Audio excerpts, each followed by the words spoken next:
കേച്ചേരിയിൽ സ്വകാര്യ ബസ് പാലത്തിലെ കൈവരിയിലേക്ക് ഇടിച്ചുകയറി നിരവധി യാത്രക്കാർക്ക് പരിക്കേറ്റു. കുന്നംകുളത്ത് നിന്നും തൃശൂരിലേക്ക് പോവുകയായിരുന്ന സ്വകാര്യ ബസ്സാണ് അപകടത്തിൽപ്പെട്ടത്.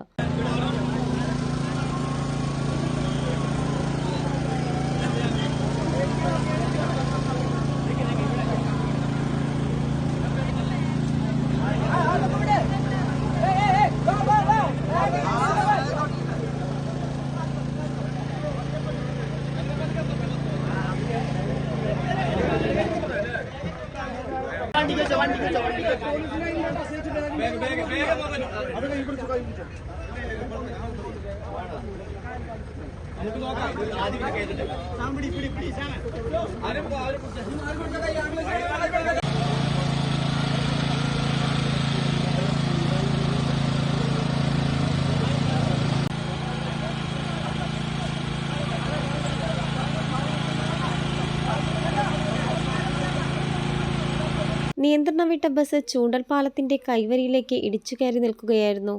പാലത്തിന്റെ കൈവരിയിൽ ഇടിച്ച ബസ് നിന്നതിനാൽ വൻ അപകടമാണ് ഒഴിവായത്. ബസ്സിലെ യാത്രക്കാരായ 16ഓളം പേർക്ക് അപകടത്തിൽ പരിക്കേറ്റു. ബസ്സിനുള്ളിൽ കുടുങ്ങിക്കിടന്ന സ്ത്രീയെ ഫയർഫോഴ്സ് എത്തി ബസ് വെട്ടിപ്പൊളിച്ചാണ് പുറത്തെത്തിച്ചത്. പരിക്കേറ്റവരെ നാട്ടുകാർ ചേർന്ന് സമീപത്തെ സ്വകാര്യ ആശുപത്രിയിൽ പ്രവേശിപ്പിച്ചു. Reporter CNTV.